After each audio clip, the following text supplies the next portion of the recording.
Good morning. Before we kick off, let's get a bit of light in the room, guys, so I can see the faces. So when I grab some of the participants that we get a little later, I see where you are. That's a bit better. Good.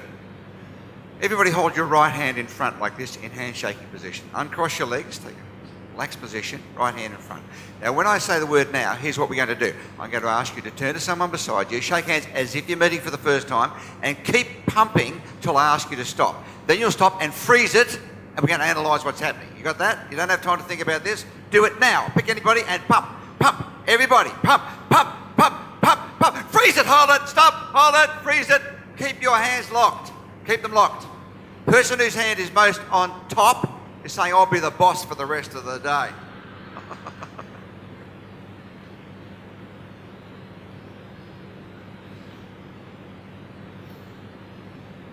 Now, when you meet people for the very first time, the first 4 minutes of meeting a new person, you decide pretty much 80% of your attitude about it, don't you? In fact, it's over 80%. You decide in the first 4 minutes of meeting somebody whether you're going to give them a fair go, a fair hearing, or whether you're going to reject them. And the first thing that's likely to happen is this thing called a handshake. And I'm going to try a couple of the front row here. You get 1 to 3 feelings when you lock hands with people. The first feeling is, that feels pretty good. Actually, I think you and I will get on pretty well. I think we could do business together. I think we're going to get on well. That was a good one. Let's try a second one. Okay. Just check my cash, see if it's still all there. Yeah. I felt a bit intimidated then. Let's try the third one. Yes, you'll do anything I want, won't you? Now, actually, you all had roughly the same handshake, but you do get 1 to 3 gut feelings. It has to do with 2 things. One is the angle of the hand, and second is the power of the hand. Now, I'll demonstrate. Let's get this gentleman in the front row. Can you come and join me up here, please? Yes. Fellow looking concerned. Come up here. Here is your modern Western handshake. Here's how it looks. It's been in this position for about 2,000 years. Now, if you go back 4,000 years to the Roman era, on vases, you would have seen it looking like this. That's its original position. It has several significances. So what would happen is that the troop leaders would meet after battle or training, and they're always men, so this has remained a male activity until recent times. When they would meet, they would do this. If his arm was stronger, it would go something like this, and you'd all say, he's got the upper hand. Upper hand is an ancient Roman expression. Now, if he's got the upper hand, it means his guys get the first crack at the whining, the dining, and the dancing. My guys have to wait. Now, if it goes the other way, my guys get first crack. If it's in the middle, it's 50-50. This was originally done squatting. Now we do it standing, so the fingers are below the wrist instead of above. But essentially, we have the same position. So that's why when the hands lock, if his hand is slightly on top, it doesn't have to be right on top, just a little bit. I'll get a feeling at a gut level. Now we think this is hardwired because you've never been trained to decode this. I get a feeling he's coming on a bit heavy. And he feels like, yeah, I think I can dominate here. If it goes the other way, I feel like, yeah, I got this sucker all lined up, haven't I, huh? So how do you create rapport with a handshake? Here are the 2 rules. First, keep your hand absolutely straight. Second, this takes a bit of practice, particularly if you're a female. Give the same pressure you receive. So on a scale of 1 to 10, let's say that a 10's a really strong one, and a 1's 4 breakfast sausages, okay? Now let's try it again. Okay, on a scale of 1 to 10, yours is about a 7. Mine's about a 7 too, so therefore it felt pretty good. Neither got the upper hand, the dominant hand, and that's why at a gut level, we both felt pretty good when we met. You know, I could see the look on your face, you felt okay. Yeah, that felt good. Yeah, that's very good. Now, what happens if you meet someone who's got, let's say this time you're going to give me a 9, and I've only got a 7, so give me a 9 in intensity. Whoa, now the hand will go straight on top. I've got to respond with an extra 20% just to level it up. Because if I don't, he's going to have 1 up on me before we start. He'll know it, and I'll know it, but not a word's been said. Make sense? Give him a round of applause. Thank you.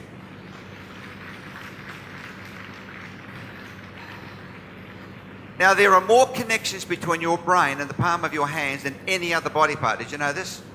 More connections between the brain and the palm of the hands, including men, ladies, than any other body part. So clearly the palms have evolved as a very important part of human beings, and they are. They make your bed, they brush your hair, they do small artwork, they do handshakes, they play the piano. In fact, they do more things than most other body parts. But here's my question to you. When you're dealing with people where you want to persuade them, convince them, get them on side, you want to get them to say yes to whatever you're proposing, whether it's that job or that date, or just to get your idea and accept it, where are your palms as you're talking? Now, this is something that most people have never considered. Never. After the session, you'll consider it, you'll think about it, and later today, you'll start to realise things about why people respond to you in the way they do that you've never thought about. Here's what I'm going to do. I'm going to say the same thing 3 times. I'm going to change only what I do with the palms of my hands. Now, I keep my body fairly still, so I don't use any other body signals to infiltrate this. And I'll keep my voice as close to the same as I can. I say as close as I can because we know that when you change your body language, it's hardwired in your brain to change the way you sound. So I'll try to keep it as close as I can sound-wise. And I'll use exactly the same words, same instruction 3 times. Now, your task is to decide, do you accept what I'm saying? Do you want to do it, or do you reject me? Do you want to fight me, or do you want to go along with it? You want to say yes or no. That's all you've got to do. Okay, we're clear on this? Here we go. First instruction. Now, don't do this, just imagine this is what we're going to do. Now, in a moment, I'm going to ask the people who are sitting in these seats here, I'll invite you to come and sit on this side of the room, please. And I'll invite the people here to take their seats. Now, those in the back of the room can come forward to the front, and those of you in the front can sit anywhere you choose. Now, raise your hand if you feel okay about what I'm asking. Who feels okay? Raise your hand. Okay, so just about all of you are prepared to do what I want. You don't even know what it is, but you're prepared to get up and do what I want because you feel like I won't threaten you, I won't intimidate you, Allan won't make me look silly. This could be a bit of fun. That's what your mind's thinking because I use a signal that appealed to your ancient brain. Let's try the second instruction. Same words, same voice, changing only the palm. Here we go. Now I'm going to ask the people sitting on this side of the room here, I'll invite you to come and take these seats, and the people there, if you can sit over here, please. Those at the back, come forward, please, and sit here, and those in the front can sit anywhere they like. Give me a word that goes with this. What are you feeling? A word. Okay, who feels like you're getting an order? Raise your hand if you've got an order. Okay, think about this. So are you telling me that all I have to do is change my palms from an upward position where you wanted to do anything I wanted without question? Now I've turned it over. Now you're saying to yourself, hang on a minute, this guy's giving me an order. Well, maybe I don't want to do that. I'm an independent. I'll just check it all out. Make me laugh, funny guy. So now, many of you are resisting. Let's try the third approach. Now, I'm going to ask the people sitting in these seats here, if you can come and sit over this side of the room, please, and those in those seats can sit here. At the back of the room, if you can come forward, please, sit here. And those in the front can go anywhere you like. Now, give me a word that goes with this, a word. Not a gesture, a word. I guess that was a word. What are you feeling with this? Well, this is more than an order. This is a directive. You have no choice, and you're an idiot. So we tested this in a very simple way. We've got an audience to sit in a room like this. We've got a speaker to present a proposal. It took around 20 minutes. They had to convince the audience to go along with the proposal. The speaker was instructed to do the same thing 3 times with 3 audiences, same demographic. We just changed the audiences. Now, the first time the speaker spoke, primarily using palm up position, like this. So that was the way the proposal worked. And here's the bottom line. It would work for you, sir. It would work for you, ma'am. It would work in Australia. It would work in America. It would work, and that's the way they did it for the first proposal. We moved that audience out, put in a second audience now. Same presentations given to the same demographic audience now, but a different audience using palm down. Here's the way the deal works. There's the bottom line. It would work for you. It would work for you. It would work in America. It would work in the United States and in Iceland. Move that audience out, put in a third one. Now give the same presentation using finger pointing. Here's the way it works. The bottom line's there and there. It'll work for you, and America, Australia, and Africa. Now we survey all 3 audiences looking for 2 things. First, with a simple test, how much could they recall of what the deal was about? In other words, we're looking for how much were they listening to the deal as opposed to judging the speaker. Secondly, from a list of adjectives, we asked them to tick the adjectives that best describe how you felt about the speaker. Do you reckon there was any difference? You already know the answer, don't you? You know the answer already without even seeing the results. That the palm up speaker had up to 40% more retention of the deal than the palm down speaker. The palm up speaker had the best adjectives: laid back, friendly, humorous, engaging. As soon as the palms turned over, authoritative, management, telling me what to do, pushing. When the finger came out, nobody could remember much, and they got the worst adjectives about that person. Now here's my question for you. What's your prominent position? You have a dominant position of one of these, and which is yours? Most people have never considered, but you've got one that you are using primarily when you're dealing with others. Now, is it up? Is it over? It's a finger.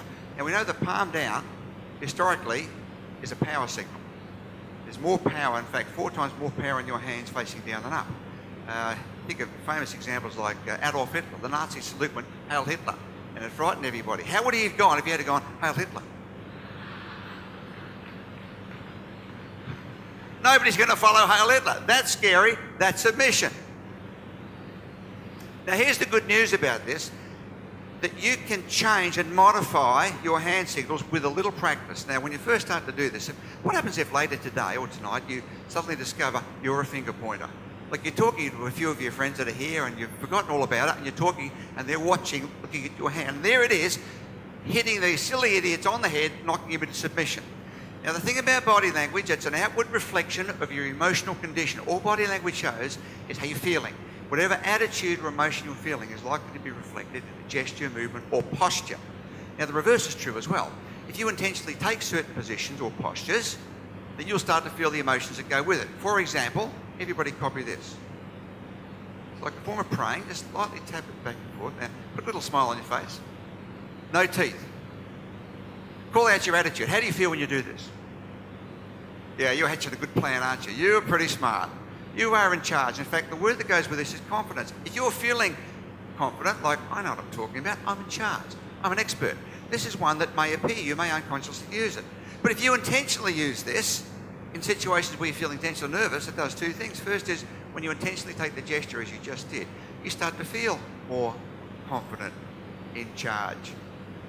In charge of my emotions. Importantly, the person who sees you do it, it's a feeling. You seem to know what you're about. You know what it was? You know, when I first met that guy or that woman, they just seemed to have a confident attitude. Well, no, they were probably intentionally doing it to create that, to reassure themselves and to make you feel good. Fake it until you make it. Now, if you keep on doing this as part of your repertoire, eventually you will constantly, when you do this, you will feel confident about what you're talking about, even when you don't. So you can go into politics.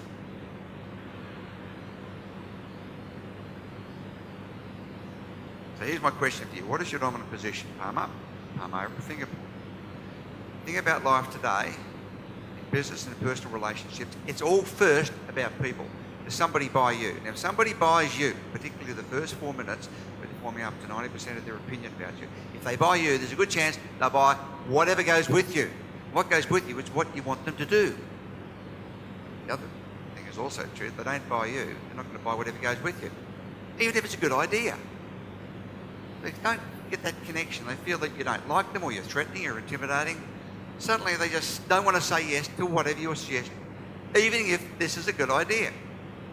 So you can practice palms up where you want to get cooperation. Now, sometimes you might want a bit of authority.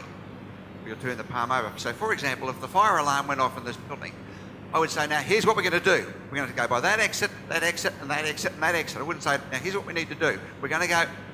Because it'd be every man for himself if I did this. So by intentionally practicing positions, suddenly with the palm up, you'll find that people start feeling like they're drawn to you. In fact, as we've been talking, I've been drawing you to, I've been doing the Obama hug. We want to help the American people. We want you to come here. Yeah, we love you. Like your mum or dad cuddling you. Like I think of his predecessor, he said, we want to help everybody. We want to help you, and you. Body language is an outward reflection of emotions. If you intentionally take certain positions and practice them, it suddenly changes how people perceive you, and it changes your own physiology. You start to feel different about yourself. That's the great thing about it. You can do things on purpose, which gives you a greater chance of getting a yes to the job, the proposal, to the idea, to the date, or better.